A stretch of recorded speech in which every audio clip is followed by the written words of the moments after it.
Косъма, когато е мръсен, когато носи всякаква гняз, огромна грешка. Ако друго нещо не запомните от този влог, то запомнете това, защото е безплатно и защото ви гарантирам, че ще видите колосална разлика. Мръсната коса не е здрава коса. Найс.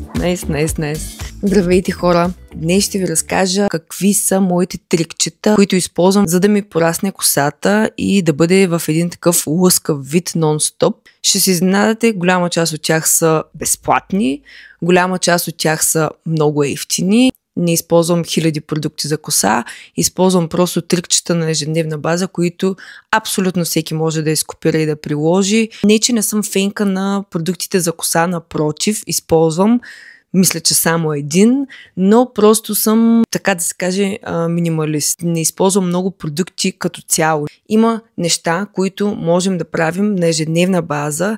Те са или много евтини, или безплатни и не изискват кой знае колко от вашето време, които може да използвате и да наблюдавате резултата, как косата ви расте като луда. Нарочно не съм си махнала все още ролките, за да видите какъв блоуаут ефект постигам.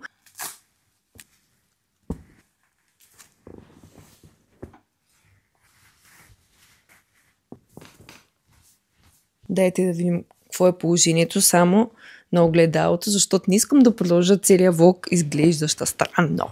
Какъв е всъщност нейният вид? Не от най-тънките коси, които са прави като прас, със сигурност не е и чуплива. Натуралният й вид е права с някаква чупка, която се появява където си иска и общо взето има една такава никаква форма, но е сравнително здрава и сравнително хубава. Харесвам си я, пускам си я и си се грижа за нея на ежедневно ниво. Влизам в банята.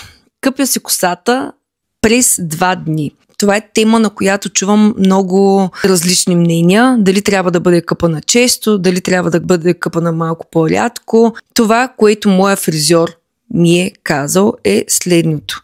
Няма нищо лошо в това да си къпеш косата по-често. Лошото идва от там, когато я притриваш и съответно това изтънява косама. Мръсната коса не е здрава коса. Това да си миеме косата през 5 дни някакси не ми е във вайба, защото косама има нужда да диша. Представете си, че вие обикаляте по софийските булеварди, където има всякакви видове изпарения. Те се лепват първо на косата и на кожата ви съответно. То косама, когато е мръсен, когато носи всякаква гняз на себе си, естествено, че няма да му е приятно, естествено, че няма да може да диша. Същото се отнася и с лаковете за коса и с всякакви такива продукти, които под една или друга форма, поне според мен, я отежняват. Така че на 2 дни си къпя косата. Как я къпя? С 2 дози шампуан. Шампуана, който използвам, не е скъп. Ето този на Elseve, между другото, за дълга коса. Да, Long Damaged Hair е серията и ползвам тяхната маска. Savior Mask. Това са двата продукта. Имала съм периоди, в които съм ползвала керастаз. Няма да ви лъжа. Много хубаво миришат. Смисъл, чувството да се изкъпиш с такъв шампуан е на лукс, буквално, но е 60 лева все пак и някакси аз съм си оптимизирала нещата във времето. Истината е, че не виждам кой знае каква разлика. Наистина. Къпя се с него в последните 3-4 години, ако не се лъжа, и съм окей. Напълно окей съм. Добре се отразява на моята коса. Слагам първа доза шампуан и втривам много добре в самия корен. Изплаквам я след това, като водата, с която си къпя косата, не е от най-топлите. Обичам да се къпя с топла вода, но не прекалено, защото, знаете, косама много не обича топлината като цяло. Дали ще бъде под формата на сешоар, дали ще бъде с спрей минаване или с каквото и да е, косама не се радва много на топлина. Все пак не казвам да се къпете с студена вода, а по-скоро не с най-топлата, когато включва и миене на косата. Изплакването какво представлява? Не си търкам много агресивно цялата дължина на косата, защото знаете, всяко едно втриване, всяко едно докосване, то изтънява самия косъм. Много добре си измивам самото теме на главата и след това поливам с душ по дължината, то самия шампуан си пада. Мръсотията от дължината на косата сама си пада надолу. С единично измиване тя не може да стигне тази чистота, която целим. Истинската чистота на косата. Затова това упражнение го правя и втори път. Вторият път, това, което правя малко по-различно, е една идея е така да си мина и по дължината на коса, ма все пак. Знам, че не е окей да се втрива, но както и да е. Нещото, което ползвам като продукт веднага след това е тази маска, която вече ви я показах. С нея не стоя твърде дълго време. По принцип е по-добре да стоиш поне 5 минути, за да поеме самия косъм от нея. Но честно казано, аз едва ли стоя повече от 2-3 минути, просто защото съм нетърпелива. Иначе, ако имате време да стоите в банята и имате какво да правите там през това време, стойте. Аз просто нямам много какво да правя, докато съм с тая маска, освен да се мина с бръсначката по някои зони, където е нужно, но това е, което правя. Измивам маската от косата си, след което това е много важен и ключов момент от целия влог. Ако друго нещо не запомните от този влог, то запомнете това, защото е безплатно и защото ви гарантирам, че ще видите колосална разлика в начина, по който косата ви изглежда веднага, щом го изпробвате, още с първия път. Когато косата е напълно измита от всякакви продукти, биете надясно душа, най-ледената вода, възможна, която може да понесете, и поливате дължината на косата с тази ледена вода. Не е задължително, пак казвам, да бъде, айде сега най-надясно, малко крайно се изразих, но трябва да бъде студена. Защо? Защото когато косата е подложена на какъвто и да е тип топлинна обработка, дали ще бъде с преса, дали ще бъде с сешуар или просто с топла вода, с която я къпете, това, което се случва с косама, е той да се разтваря. Идва ред на сешуара, до сега сте я третирали с топлина, после отивате да я третирате с още топлина, което помага на косама да се разтвори. С други думи, така започва той да цъфти. Това, което правя аз, минавайки косата си с студена вода на края на всяко измиване, е да затворя косама и да му помогна той да изглежда лъскав и здрав. Това е нещо, което правя в последните, мисля, че 4-5 години ще стане вече да ви кажа. Колко време минавам я за не повече от минута. Не е задължително да влизате с тялото си, под тази ледена вода. Просто, ако да речем, тук се намира душа, направете следното упражнение и позволете на струйката вода да мине по дължината на косата. Не си капете корените, моля ви се, главата ви ще изтръпне, просто дължината на косата, да речем от тук до тук. Това е така или иначе зоната, която ние най-много третираме. След като си изкъпя косата, я изтисквам много внимателно, така, като идеята тук не е много да я търкаме с кърпа, просто съвсем леко изтискваме с ръце. Единственият продукт, който слагам на косата си след къпане, е този. Хора, ползвам единствено и само миаманте. Дозата, която слагам, е около 2 големи бобени зърна. Така си го представете, няма да се жертвам крема. Това нещо го ползвам от както е излязло на пазара. 4-5 години май. С него стоя също около 5 минутки. Хубаво си го разнасям по дължината на косата, не го ползвам в корена. Вие знаете, че той е за краищата направен по-специално и отивам да се суша. В последните години просто страшно много комплименти отнасям за косата си аз, защото всеки забелязва блясъка и всеки забелязва колко е жива, а в интерес на истината аз до много скоро я изправях всеки ден с преса. Огромна грешка, но какво да ви кажа, така се харесвах. Имах срещи с клиенти и държах косата ми да изглежда добре. И като цяло съм си по-суетна. Просто винаги искам да изглежда косата ми жива, чиста и добре оформена. Искам да направя минута за реклама за моя фризьор Кирито, който работи в Хари Хер салон. Видях косата на една моя приятелка, която също се казва Михаела. Тя имаше тогава страшно дълга, прекрасна коса просто. Не си спомням, някъде се видяхме и аз се гледам и викам, абе Мише, какво си правила косата? И тя, нищо, изкъпах я. Аз към ти се базикаш с мене, какво значи изкъпах я? Така ли ти застава обикновено? И тя вика ми, не, просто моя фризьор ми направи една консултация, питам как най-често си я нося. Аз му обясних, че най-често си я нося директно изкъпана и по никакъв начин не я стилизирам. Той ми каза, добре, спрямо твоите черти на лицето ти, на теб ще ти ходи ето такъв вид прическа, ще я пострижим така, за да може като я изкъпеш директно тя да застане по този начин. И аз бях така, викам, добре, аз никога до сега не съм получавала такъв тип консултация, детайлна от фризьор. Много подробно те разпитва всякакви въпроси за твоята коса, преди да се намеси ножицата. Отидох при него, спомням си, че исках просто някаква по-добра форма на косата си. Бретон ли тогава, какво беше? Обаче също време ме беше страх да си пострижа бретона така на черта. Той взе предвид и това и каза, добре, нека да започнем с този вълнообразния бретон, който сега ще ти покажа и как да си го правиш и така. Кирито е работил в центъра на Лондон в един от най-елитните фризьорски салони и работата му е на много високо ниво. Защо нямат реклама в социалните мрежи такъв тип фризьори? Ами защото просто нямат нужда.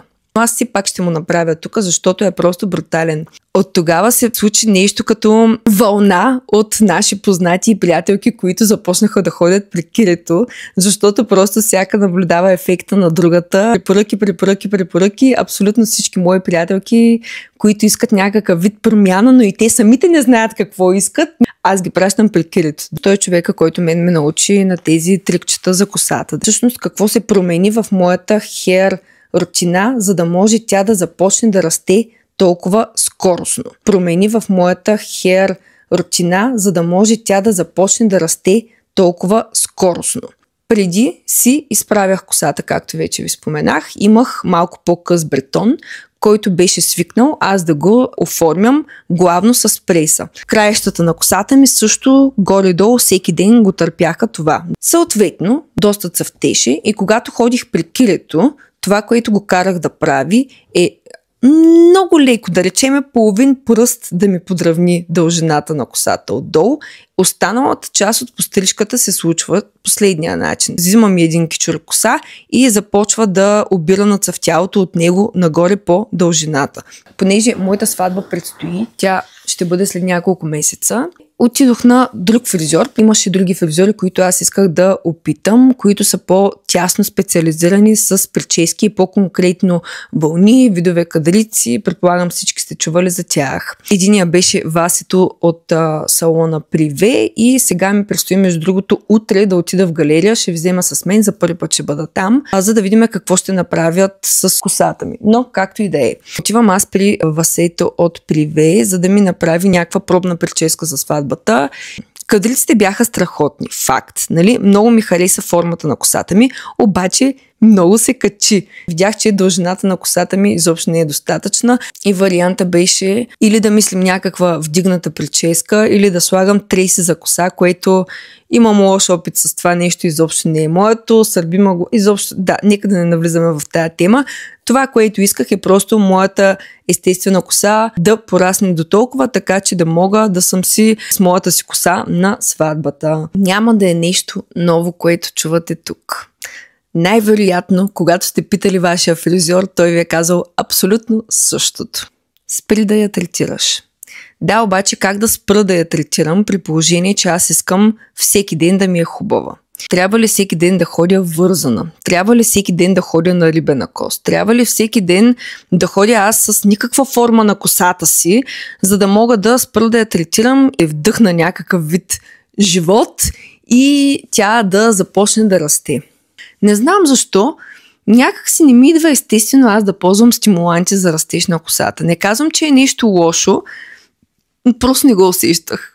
Много приятелки имам, които са доволни от редица шампуани, от Regrow дори на Миаманте, серума, който е за растеж на косата, но някак си аз знаех, че това нещо може да се случи и без да търся вече какви ли не стимуланти на пазара. Защо фризьорите казват спри да я третираш? Ами защото колкото повече я третираш, толкова по-често тя има нужда от постригване. Декември месец аз отивам на гости на една моя приятелка, приятелка Дени. Бяхме събрани от тях. Дени е човек, който вкара ето тези розови ролери за първи път в България. Ако се сещате, това е ролер, който като си навиеш косата на него и заспиш така, на сутринта имаш естествени кадрици, които са постигнати без топлинна обработка. Тя е стартирала този бизнес, може би 2021. Не знам дали си спомняте, но точно тогава имаше някакъв невероятен интерес към това нещо. Отивам от тях на гости и ми казва, много са нашумели един нов вид ролери, които правят blowout ефект, нали, все едно си бил на сешоар при фризьор. Много е готино и реших да ушия 2-3 ролера. Ако искаш, вземи, пробвай. Сега ще ви покажа как изглеждат.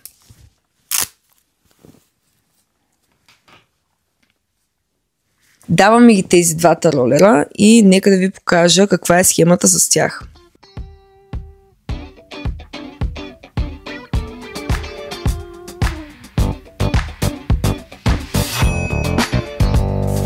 Тъй като имам бретон, той винаги остава. Него го оформям отделно с такава ролка. Това са ролери, с които ти директно можеш да спиш, тъй като е отвътре с вата. Външният материал е кадифе. Това е един от най-нежните материали за косама. Не е чорап, не е някакъв подръчен материал, който можеш да използваш къщи. Не казвам, че няма стане същия ефект. Разбира се, че ще стане, но понеже кадифето, самия плат има посока, когато си навиеш косата, тя застава супер стабилно, не мърда. На сутринта имаш ето този ефект, който ви показах току-що. След като го пробвах първата седмица, видях, че това нещо ми спасява филма, защото косата ми хем има форма всеки ден, хем е много готина форма. Да, с напредъка на деня пада, но тя пада отново по оформен начин. И страшно много ми хареса това нещо и започнах да го ползвам абсолютно всеки ден, всяка вечер. То си стана като част от моята рутина. Понеже ние започнахме да ги произвеждаме тези неща и да ги продаваме, не искам твърде много да отиваме към, нали, това да става един вид рекламно видео, но е факт. Аз затова си избрах това нещо като продукт да го произвеждам и да го продавам, просто защото адски много ми помогна. Както и да е. Аз просто я научих да стои къдрава. Спрях да я изправям, спрях да я третирам с каквото и да е и оттам нататък започнах да си ползвам само тези ролки абсолютно всяка вечер. Отидох в Тайланд, там знаете, че такъв тип кадрици не могат да издържат заради високата влажност и това, което правих е да си я плета всяка вечер на риба на кост. Не е задължително да бъде този ролер, нито пък този ролер. Какво искам да ви кажа с всичко до тук? Намерете начин, по който да си оформяте косата без тя да страда, без топлина, ако искате да порасне възможно най-бързо. Дали ще я сплетете, дали ще я навиете на кокче, дали ще използвате един от тези ролери. Просто ако искате да има някаква посока, някакъв добър вид във вашия day-to-day life, намерете начин да я оформяте без топлина. Върнахме се от Тайланд и решихме да стартираме бизнеса с ролерите, понеже тези все още ги няма никъде в България.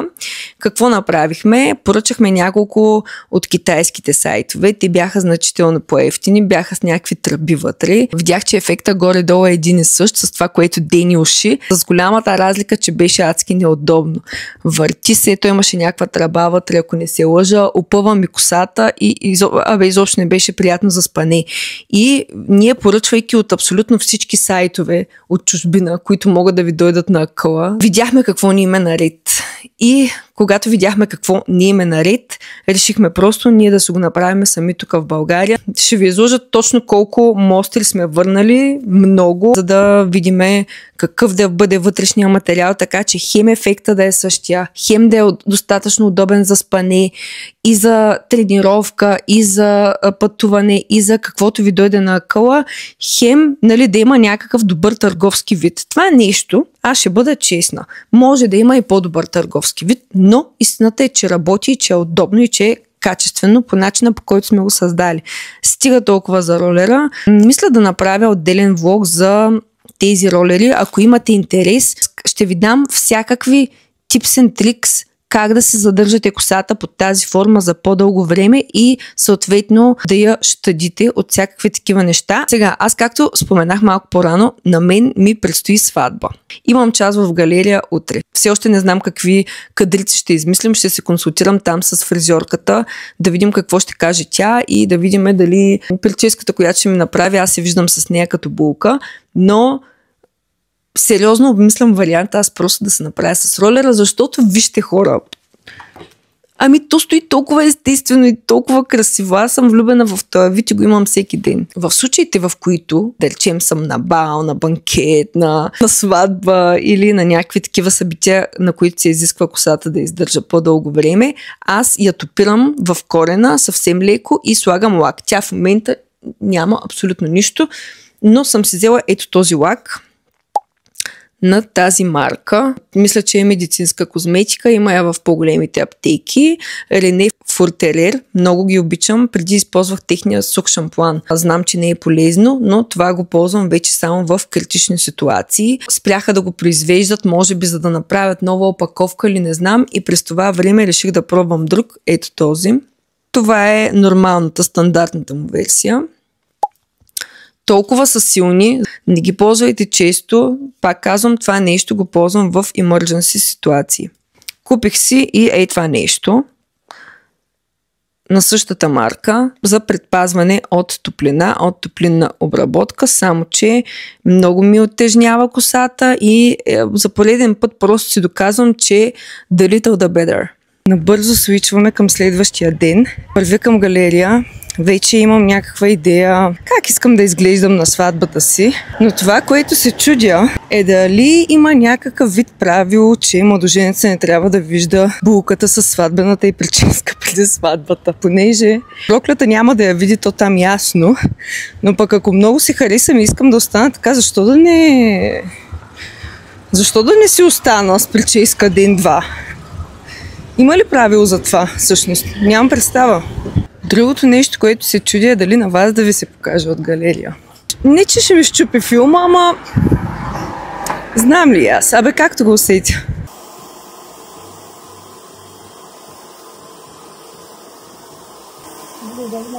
Крайна сметка няма да съм така на сватбата, така че реших да ви се покажа. Дано да остане нещо след този вятър. Това е много everyday look, което направихме. Решихме нещо друго. Много яко. Така че остава изненада и за вас. Отивам да пия кафенце с Габи в Starbucks. Габи е една приятелка за хората, които не я познават. То светофар ще още не светва, бах ти странното. Ще пиеме кафенце и за днеска ви казвам чао.